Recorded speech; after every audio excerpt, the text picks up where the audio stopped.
Eu me lembro que era uma terça-feira qualquer.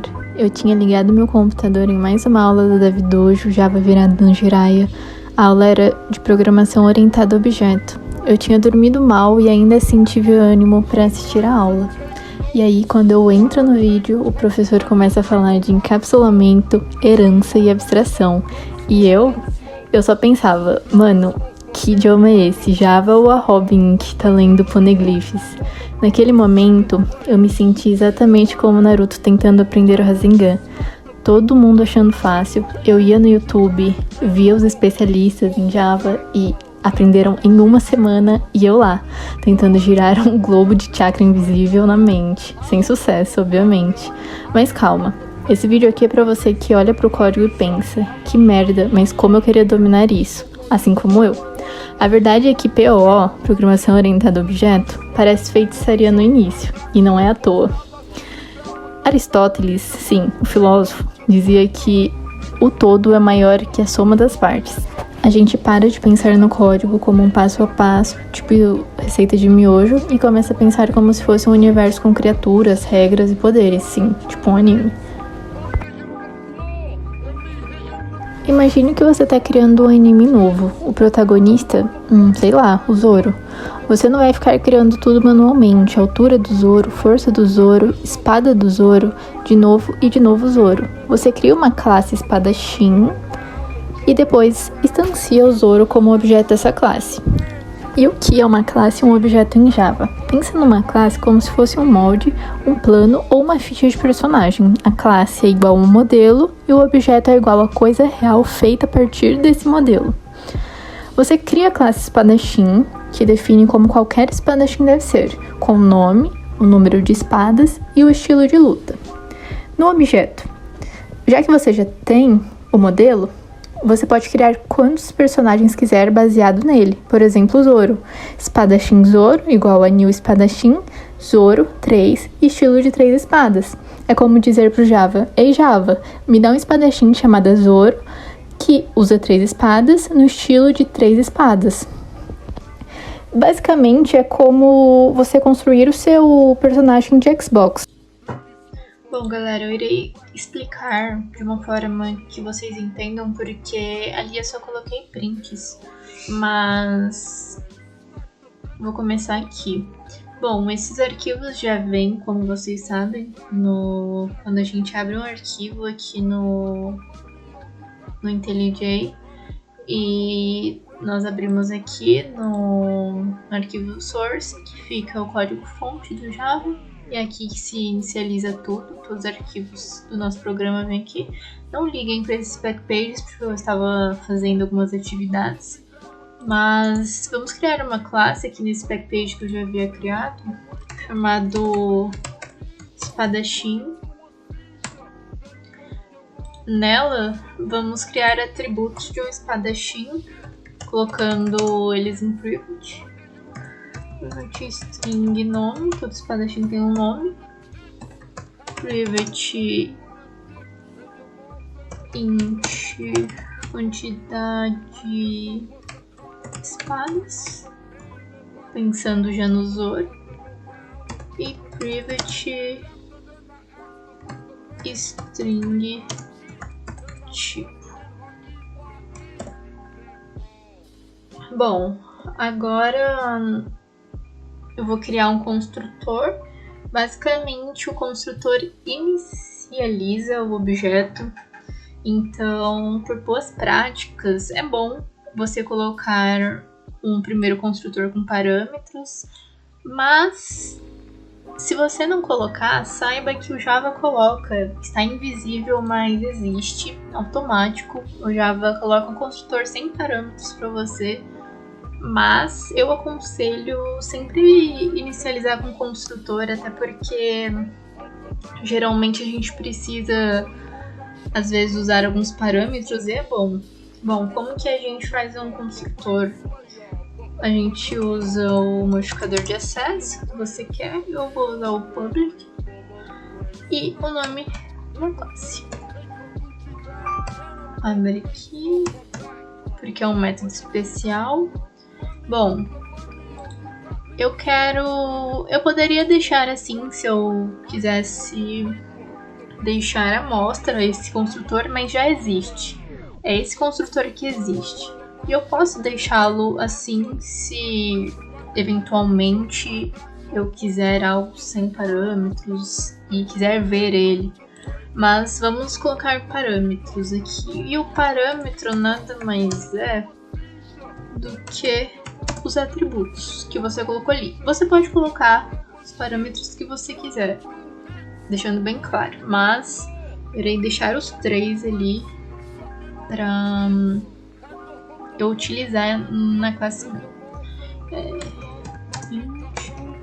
Quantidade de espadas.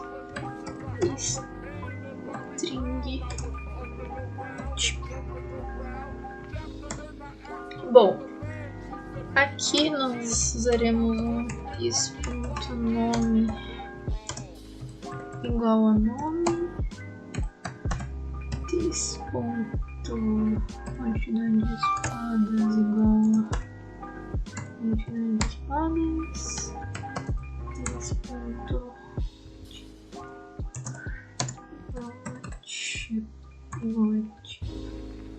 Bom, e o que a palavra-chave this fala? A chave this se refere à instância atual, então eu desacoplo o nome desse nome, entende? Eu quero que quando eu pegue o nome, estou pegando this.nome, eu quero que esse nome seja o que está no construtor e não o que está aqui na minha classe. Então, quando eu quiser utilizar esse construtor, isso é muito bom para usar esse nome que eu coloquei aqui e não esse. Pode ter ficado um pouco confuso, mas o T só serve para falar sobre essa instância e não esse atributo. Mas basicamente é isso. Eu poderia colocar Bom, tem o construtor normal e também tem o construtor sobrecarregado. E basicamente você repetiria esse construtor e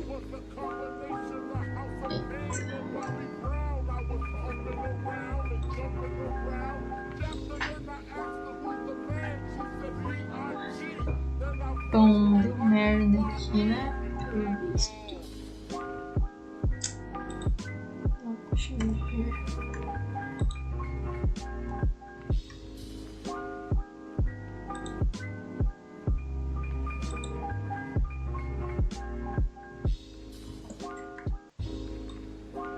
Para os construtores sobrecarregados, que se chama sobrecarga de construtores, nós repetiríamos o construtor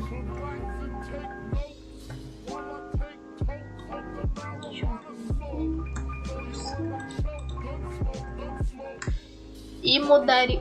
Você viu que deu erro, né? Porque não tem como repetir um construtor, mas nós queremos um construtor que tenha 2 parâmetros.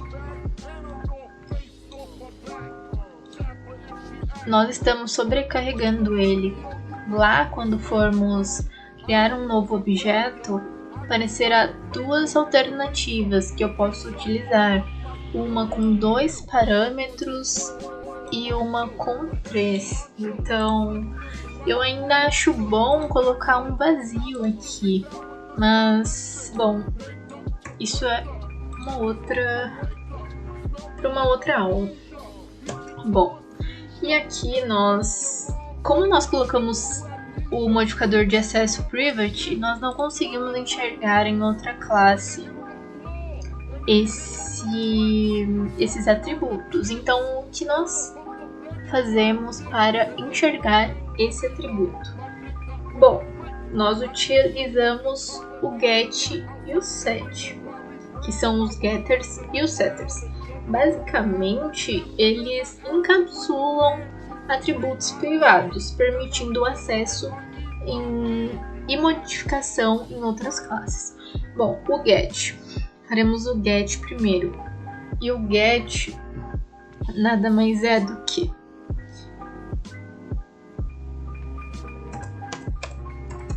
public string get nome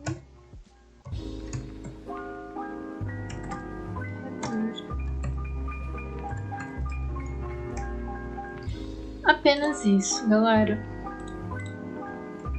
Se você quiser pegar esse atributo, você coloca um modificador de acesso, coloca o tipo desse atributo, que o primeiro vai ser o nome, e coloca o get nome. Não precisa colocar nenhum parâmetro aqui, e só retornar nome. E por que nós colocamos string aqui e não void? Porque muitos pensam que todo método tem void. Eu era uma dessas, e não. Basicamente, quando você retorna um tipo aqui, o nome é string. Você precisa identificá-lo aqui. Se não retornasse nada, aí sim seria void, vazio. Mas vamos agora pro set, que é um pouquinho diferente, mas é quase a mesma. Public void set.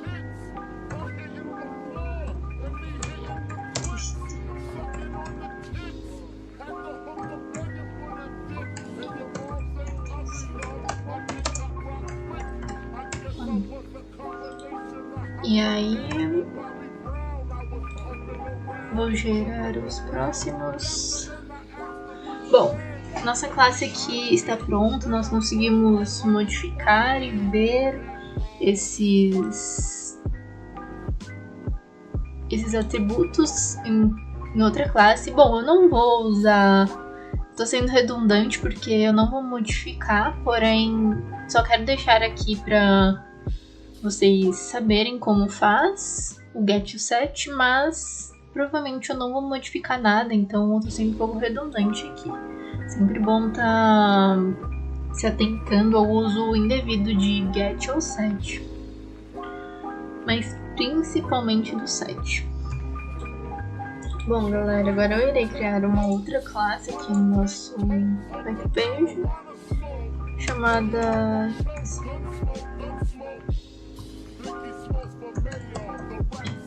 deixa no teste. Vamos começar. E aqui nós inicializamos o nosso objeto.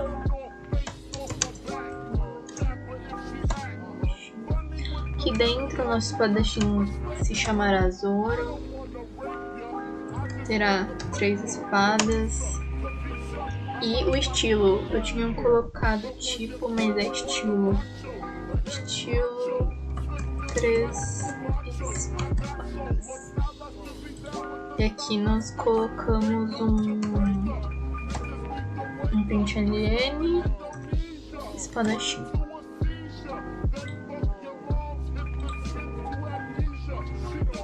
Bom, galera, viram que apareceu isso? Então eu pulei uma etapa e basicamente é você criar um método do string. Ele converte o seu objeto em uma string formatada. Deixa eu gerar ele.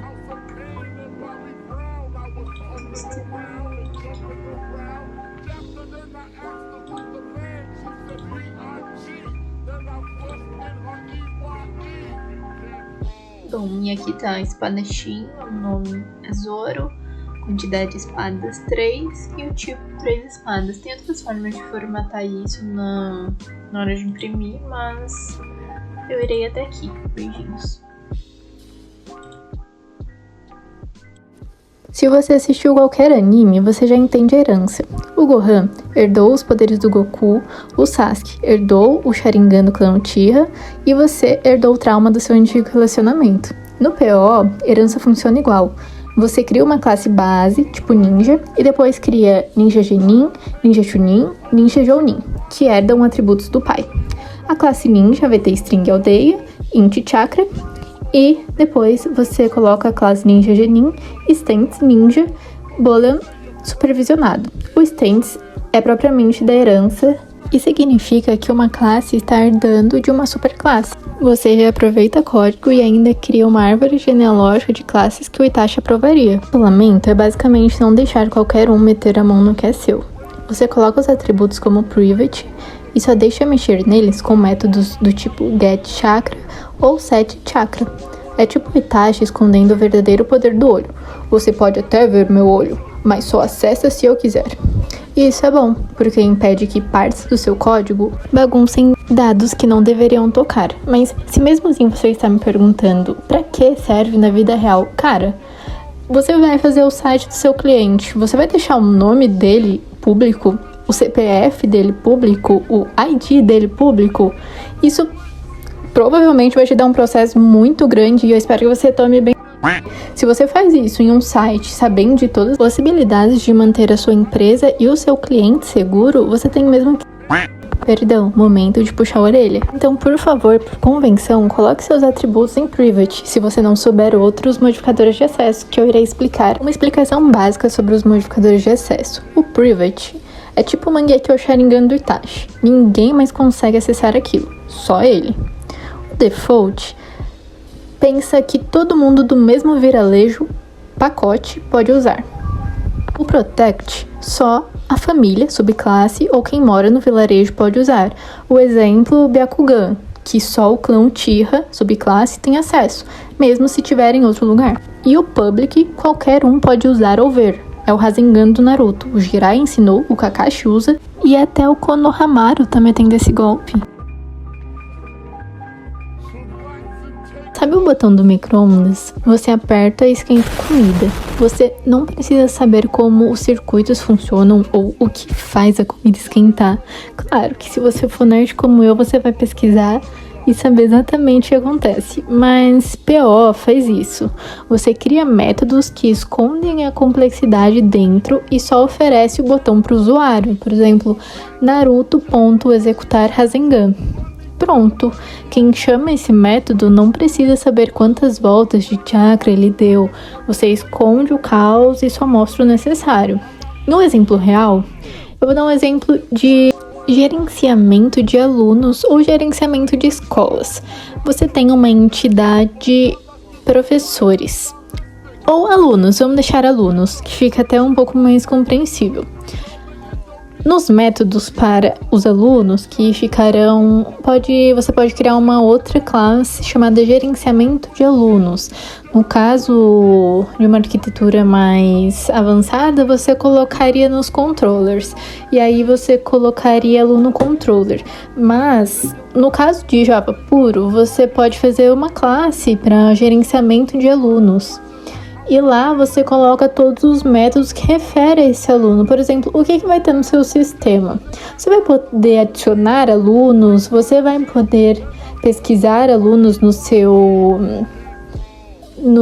programa com o nome, com um ID, você vai colocar IDs para o seu aluno, mas essa parte de executar, adicionar, remover, pesquisar, tudo que você faz, uma ação, é considerado um método em Java. E o melhor disso é que na sua classe main não vai aparecer esses métodos não.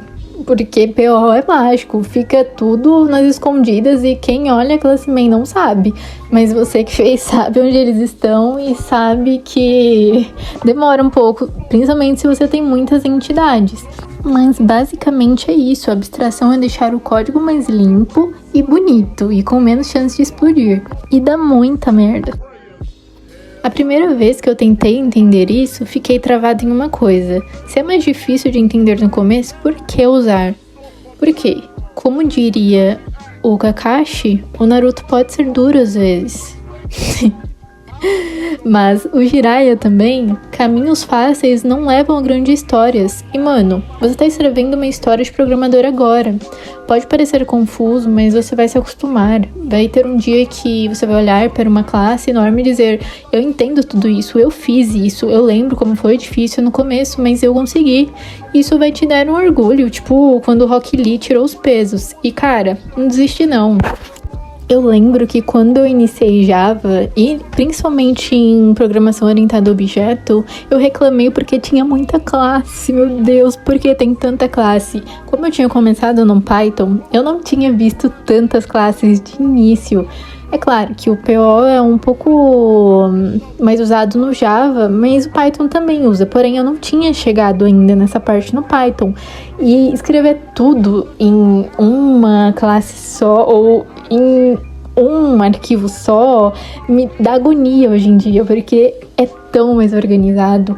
PO é exatamente isso, você organiza as coisas e hoje eu posso dizer que eu sou muito mais organizada e que me dá pavor ver um código imenso com muitas linhas, sem separar isso. E cara, talvez você esteja ouvindo isso, indo pro trabalho, deitado na cama, ou lavando a louça e pensando, será que essa área é pra mim? Eu te respondo com uma frase do Kakashi, já que eu gosto de referências de anime.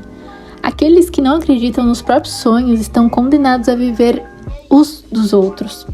E é isso, se você entendeu só metade, tudo bem. Volta esse vídeo, ouve de novo, faz uma anotação, aplica num projetinho, ou vai no DevDojo, lá explica muito bem. E se vocês quiserem um vídeo só com código, pode comentar aqui nos comentários. Isso foi redundante, mas pode comentar aqui nos comentários um comentário muito comentazudo. E é isso. Espero que tenham gostado. E tchau, tchau.